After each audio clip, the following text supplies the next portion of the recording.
और सेम वही प्रोफाइल थी जिस प्रोफाइल मैं पहले कर चुका हूँ। तो उसमें कोई चीज़ें टेक्निकली कहीं मैं फंस ही नहीं रहा था कि वो लोग मुझे डिस्क्वालीफाई कर पाएँ। लेकिन अचानक से फिर सारी चीज़ें होती है, 4 राउंड होता है, फिर सारी चीज़ें मशीन टेस्ट की बात होती है, सारी चीज़ें हो जाती है। उसके बाद मशीन टेस्ट नहीं लेते उन लोगों को, वो मेरा काम ही देख लेते हैं। तो बोलते नहीं ठीक है, तुम कल से ज्वाइन कर लोगे, तुम्हें कोई दिक्कत तो नहीं होगी। मैंने कहा नहीं कोई दिक्कत नहीं है सर, बस रूम लेना है और उसके बाद यहाँ फरीदाबाद में मेरे कुछ सामान पड़े, मैं उठा के लेके चला आऊँगा। उसके बाद उन्होंने HR राउंड हो गया और सारी चीज़ें मैंने दिखा दिया जो मैं कंपनी के लिए काम करता हूँ। उसके बाद थोड़ा फॉर्मल टॉक पे आ जाते हैं, बात करते हैं कि तुम्हारा फैमिली बैकग्राउंड क्या है, मैं अपने फादर के बारे में बताता हूँ, भाई के बारे में बताता हूँ, सब कुछ ओके चल रहा था। तो फिर अचानक से वो बोलते तुम किस जाति से हो। तो मुझे थोड़ा अच्छा नहीं लगता। फिर मैंने कहा कोई नहीं, सामने वाला पूछ सकता है। तो मैंने कहा सर मैं SC हूँ, मैं SC कैंडिडेट हूँ। तो वो बोलते हैं नहीं, मैं कैटेगरी नहीं पूछ रहा हूँ, मैं पूछ रहा हूँ तुम किस जाति से हो, तुम जाति बताओ अपनी। तो मैंने कहा सर मैं चमार हूँ। तो उन्होंने अचानक से एकदम उनके चेहरे का, और HR थी सामने, उनका सब चेहरे का रंग बदल जाता है और अचानक से बोलते हैं कि आप कोई दूसरी नौकरी देख सकते हैं। और आप उसके बाद थोड़ी देर डिस्कशन करते हैं, अपने HR से बोलते हैं कि इसको छोड़ दीजिए, चला जाए, कोई दिक्कत नहीं है हम लोगों को। नमस्कार, मैं हूं तेजिंदर और आप देख रहे हैं नेशन टाइम। मेरे साथ पंकज आजमी हैं। दरअसल पंकज आजमी आजमगढ़ के रहने वाले हैं और यूपी के ग्रेटर नोएडा में काम की तलाश में यहाँ पर आए थे और एक कंपनी के वैकेंसी इन्होंने विज्ञापन देखा जहाँ पर नौकरियाँ रिक्त थी, वहाँ पर इन्होंने अप्लाई किया और अप्लाई करने के बाद इनका बाकायदा इंटरव्यू होता है। जिस प्रक्रिया के तहत जो फॉलो की जाती हैं सारी प्रक्रिया वो फॉलो की इन्होंने और इनका सिलेक्शन भी हो जाता है। लेकिन सिलेक्शन होने के बाद क्या जातिवाद का जहर इतना ज़्यादा घुल चुका है आज प्राइवेट सेक्टर में कि एक अनुसूचित जाति होने पर किसी को नौकरी में न रखना इतना बड़ा जो मामला है ये कहीं ना कहीं निकल कर आया है। और मेरे साथ पंकज आजमी है। पंकज आजमी खुद बताएंगे कि किस तरह से जातिवाद का जो तंज है वो उन्होंने झेला है और इसके खिलाफ अपनी आवाज़ भी बुलंद की है, स्थानीय थाने में इसकी शिकायत भी की है। खुद बताएंगे पंकज पहले तो मैं जानना चाहूँगा थोड़ा अपने बारे में बताएं। सर मेरा नाम पंकज कुमार है, मैं कंप्यूटर साइंस से BTech हूँ और उसके बाद मैं graphic designer and video editor हूँ। और सर मैं बेसिकली रहने वाला आजमगढ़ का हूँ और मैं काफ़ी दिनों से मैं दिल्ली में काम कर रहा हूँ। मैंने मेडिकल कंपनियों के लिए काफ़ी काम किए हैं और जिसमें कि मेडिकल की जो भी मतलब प्रोडक्ट होते हैं, जो भी डॉक्टर्स को दिखाते हैं, ये सारी चीज़ें मैं डिज़ाइन करता हूँ। कार्टन होता है, लेबल होता है और उसके साथ में वीडियो एडिटिंग करता हूँ। जैसे यूट्यूब के या छोटे वीडियो होते हैं या आप बड़ी सिटीज़ में जाते हैं जो बड़े बड़े डिस्प्ले लगे रहते हैं, उनके लिए डिज़ाइंस मेरा काम होता है। अच्छा पंकज, अब ये बताइए आपने किस विज्ञापन के तहत किस कंपनी में अप्लाई किया था? सर एक एस्मोस लेबोरेटरी करके है, ये सेक्टर नोएडा सेक्टर 63 में है, D320 उसका ऑफिस नंबर है, फर्स्ट फ्लोर पे है सर। उसके बाद मैं वहाँ पे जाता हूँ इंटरव्यू के लिए। मुझे कॉल आती है, आजमगढ़ में था मैं, कॉल आती है, मैं सीधा चला आता हूँ इसके पास। सारा कुछ इससे पहले मैंने जिन कंपनियों में काम किया वो सारी भी चीज़ें मैं लेकर आया था उनको दिखाने के लिए, ताकि उनको ज़्यादा समझने में आसानी हो सके कि मैं किस तरह का काम करता हूँ। और सेम वही प्रोफाइल थी जिस प्रोफाइल मैं पहले कर चुका हूँ। तो उसमें कोई चीज़ें टेक्निकली कहीं मैं फंस ही नहीं रहा था कि वो लोग मुझे डिस्क्वालीफाई कर पाएँ। लेकिन अचानक से फिर सारी चीज़ें होती है, 4 राउंड होता है, फिर सारी चीज़ें मशीन टेस्ट की बात होती है, सारी चीज़ें हो जाती है। उसके बाद मशीन टेस्ट नहीं लेते उन लोगों को, वो मेरा काम ही देख लेते हैं। तो बोलते नहीं ठीक है, तुम कल से ज्वाइन कर लोगे, तुम्हें कोई दिक्कत तो नहीं होगी। मैंने कहा नहीं कोई दिक्कत नहीं है सर, बस रूम लेना है और उसके बाद यहाँ फरीदाबाद में मेरे कुछ सामान पड़े, मैं उठा के लेके चला आऊँगा। तो बोले कि और कोई दिक्कत तो नहीं, ऐसा तो नहीं है कि फिर बोलो कि नहीं 2 दिन की और छुट्टी चाहिए, 3 दिन की और। ये जब सब कुछ हो रहा था उस दौरान क्या नाम था उन शख्स का जिन्होंने आपका इंटरव्यू लिया और ये चीज़ें उनसे बात हो रही? सर एक्चुअली MD सर थे उस कंपनी के, जो एस्मोस लेबोरेटरी है उस कंपनी के MD हैं। अग्रवाल नाम है, पूरा याद नहीं मुझे कि उनका नाम क्या है। उनका अग्रवाल हैं वो, ठीक है। उसके बाद उन्होंने HR राउंड हो गया और सारी चीज़ें मैंने दिखा दिया जो मैं कंपनी के लिए काम करता हूँ। उसके बाद थोड़ा फॉर्मल टॉक पे आ जाते हैं, बात करते हैं कि तुम्हारा फैमिली बैकग्राउंड क्या है, मैं अपने फादर के बारे में बताता हूँ, भाई के बारे में बताता हूँ, सब कुछ ओके चल रहा था। तो फिर अचानक से वो बोलते तुम किस जाति से हो, तो मुझे थोड़ा अच्छा नहीं लगता। फिर मैंने कहा कोई नहीं, सामने वाला पूछ सकता है। तो मैंने कहा सर मैं एससी हूँ, मैं एससी कैंडिडेट हूँ। तो वो बोलते हैं नहीं, मैं कैटेगरी नहीं पूछ रहा हूँ, मैं पूछ रहा हूँ तुम किस जाति से हो, तुम जाति बताओ अपनी। तो मैंने कहा सर मैं चमार हूँ। तो उन्होंने अचानक से एकदम, उनके चेहरे का, और विचार थी सामने उनका, सब चेहरे का रंग बदल जाता है और अचानक से बोलते हैं कि आप कोई दूसरी नौकरी देख सकते हैं। और आप उसके बाद थोड़ी देर डिस्कशन करते हैं, अपने एचआर से बोलते हैं कि इसको छोड़ दीजिए, चला जाए, कोई दिक्कत नहीं है हम लोगों को।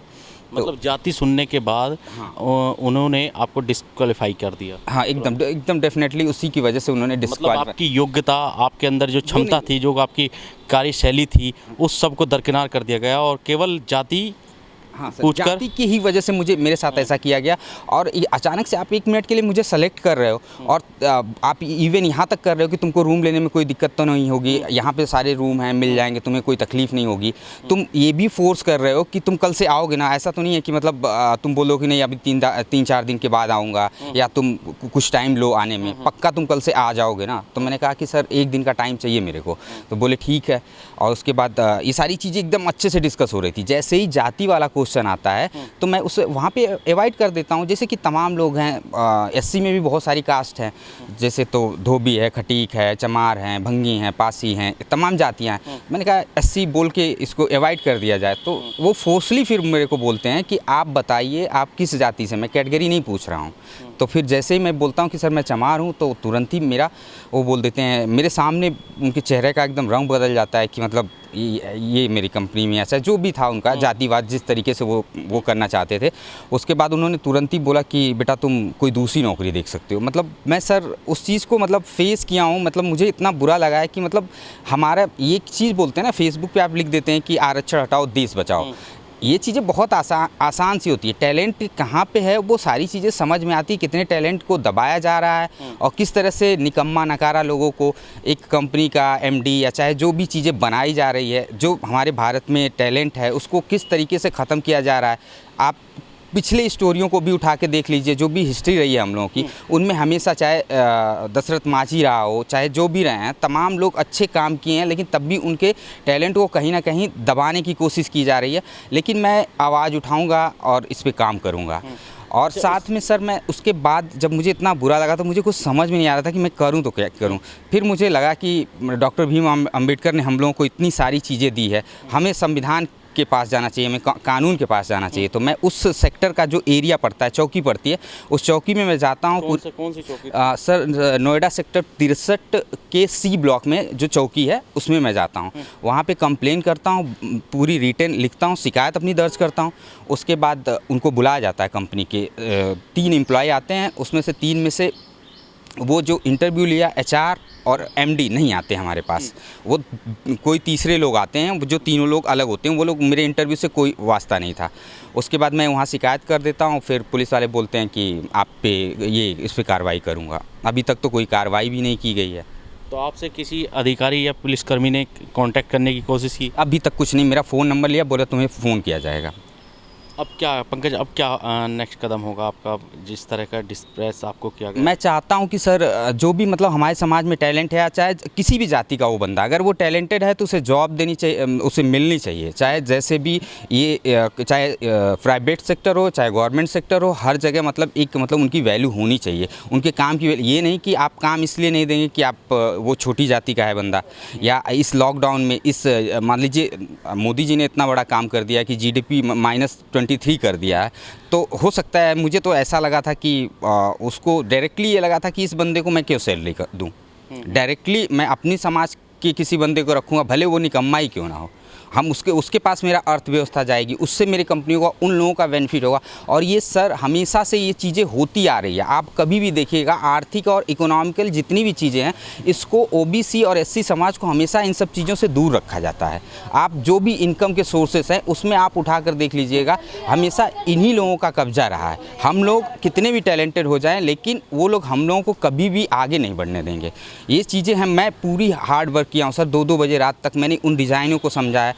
उन सब चीज़ों को करता हूँ। मेडिकल की, मैं इंजीनियरिंग का स्टूडेंट होने के बाद भी मैं मेडिकल की सारी चीज़ों को समझता हूँ। एक मार्केटिंग क्या होती है, उसका किस तरह से लेआउट होना चाहिए, किस तरह से उसके डिज़ाइंस बनने चाहिए, वो सारी चीज़ें तुम उसमें मुझे मतलब वो कर देते तो कोई दिक्कत नहीं कि हाँ तुम उस एबल नहीं हो, एलिजिबल नहीं है तुम मेरी कंपनी के। मेरी कंपनी में कुछ और प्रोफाइल पे काम होता है। तुमने प्रोफाइल पे तो पूरा फिट मुझे बिठाया है, कोई चीज़ें नहीं मना करी कि नहीं तुम्हारे अंदर ये कमी है। उसके बाद तुम इस बात पे मुझे निकाल देते हो कि मैं छोटी कास्ट से हूँ। तो ये सवाल तो बनता है, और ये मैं चाहता हूँ कि पूरा देश इसको पूछे कि मतलब अगर कोई छोटी जाति का बंदा है तो क्या उसको जॉब नहीं दिया जाएगा। आप केवल ये फेसबुक पे लिखेंगे कि आरक्षण हटाओ देश बचाओ, ऐसे नहीं होता है। गरीबों को हटाओ और अमीरों को अमीर और करते जाओ। सारी व्यवस्था को उन निकम्मा नकारा लोगों के हाथ में तुमने दे दिया है, जहाँ पे मतलब हमारे जैसे युवा हैं, टैलेंटेड लोग हैं, बहुत सारे लोग हैं जो पूरी इंडस्ट्री को हैंडल कर सकते हैं, लेकिन नहीं, क्योंकि मैं छोटी जाति का हूँ तो इसलिए मैं योग्य नहीं हूँ।